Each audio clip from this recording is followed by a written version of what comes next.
Governor Ron DeSantis is in Israel this morning as part of his global trade mission. The tour is seen as an opportunity for DeSantis to burnish his foreign policy credentials. It comes as NBC News learns DeSantis is expected to launch a presidential exploratory committee in mid-May. NBC News foreign correspondent Josh Lederman joins us now from Jerusalem. So, Josh, tell us why DeSantis chose to visit Israel and what can we expect from his visit there?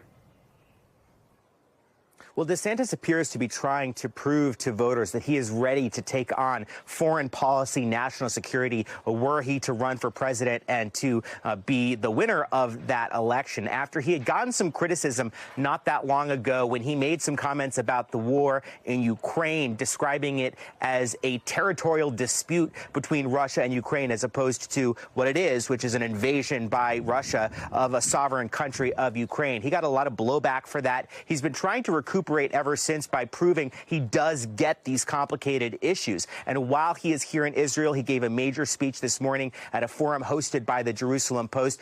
He is meeting right around now with Prime Minister Netanyahu, had a chance to speak with reporters as well before he wraps up his trade and foreign policy mission and returns to Florida. Josh, this visit comes during a time of crisis for Israel. You've been covering the protests and the violence that we've seen over the past few months. What did DeSantis have to say about all of that? Yeah, we've seen a lot of foreign leaders pretty outspoken in criticizing, raising concerns about Israel's efforts by this current far-right government to try to consolidate power, to weaken the independent courts here in Israel through that proposed overhaul. But Ron DeSantis, when he was asked by our colleague Gabe Gutierrez about whether he supports what Israel's trying to do, he said the United States should butt out. Watch. My view is that the United States should be a strong ally to Israel, but we should not butt into their internal affairs. That's a debate that's happening here. It's obviously raging. But honestly, it seems to me, just as an outsider coming in, that at the end of the day, it's healthy to flush this stuff out. That's just how it is. You know, Israel is a very rambunctious democracy. And that approach of essentially deferring to Israel, supporting what the government here wants to do, that is emblematic of the broader way that DeSantis has approached his visit here, including making a very strong comments about supporting Israel's security, castigating Israel's archenemy, Iran, and making clear that he wants to be seen as the kind of American politician who would stand firmly with the government here in Israel.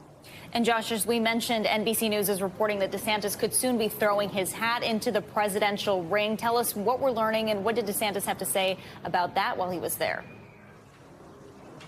Yeah, that's right. 4 Republican operatives telling NBC News that DeSantis is poised to launch his presidential campaign as early as mid-May, saying that Republican operatives, campaign hands, potential staffers have been essentially converging on Tallahassee as DeSantis is starting to put together the building blocks of a likely presidential campaign. But when DeSantis was asked about this here in Israel today, he really downplayed that reporting, suggesting that he has not made any final decision or put anything into action yet, and saying that we shouldn't believe what we're being told by anonymous sources. Okay, Josh, thanks so much. Thanks for watching our YouTube channel. Follow today's top stories and breaking news by downloading the NBC News app.